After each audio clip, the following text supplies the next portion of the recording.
वंदे पुरुषोत्तमम्। आज हम पाठ करेंगे जीवन ज्योति किताब के कियदत।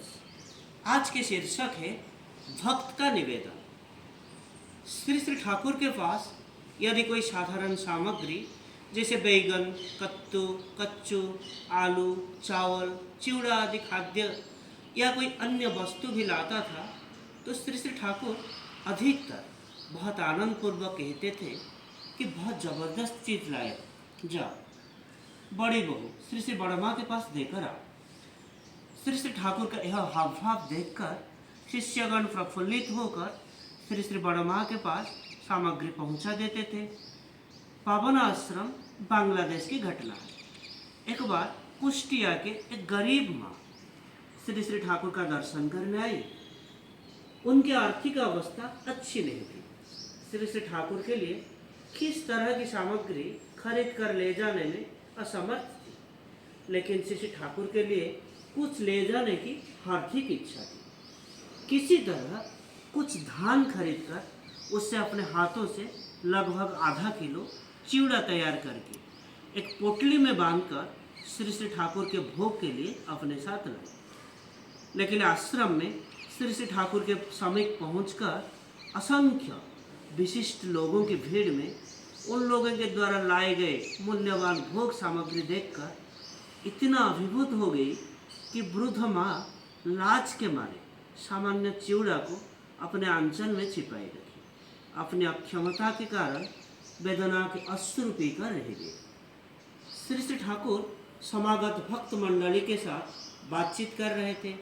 उन लोगों की कुशल मंगल की जानकारी पूछ रहे थे। अचानक उस वृद्ध माँ की तरफ देखकर श्री श्री ठाकुर ने पूछा, माता जी तुम कब आई? हालचाल ठीक है ना? मेरे लिए क्या लाए हो?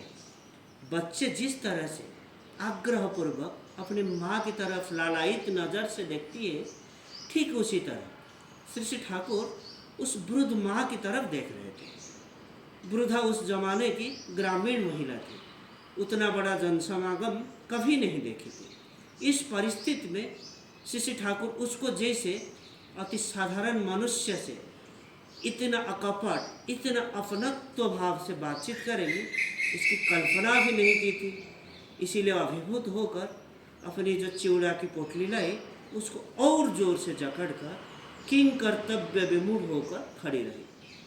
अंत में एक सेवक उनसे चिवड़ा की पोटली लेकर उसको श्री श्री ठाकुर के सम्मुख दिखाया और दिखलाकर बोले, आपके लिए अपने हाथों से चिवड़ा तैयार करके लाई है माँ। श्री श्री ठाकुर बहुत उल्लसित हो गए और उल्लसित होकर बोलने लगे, देखो देखो ये माँ मेरे लिए क्या लाई है। जाओ जाओ जाओ, जल्दी से बड़ू बहू के पास इसे देकर आओ। 3 दिनों के बाद श्री श्री बड़ माँ उस वृद्धमा को बतलाई कि तुम बहुत भाग्यवती हो। तुम जो चिवड़ा के पोटली लाई थी उसे मैंने कहीं रख दिया था, भूल ही गई थी।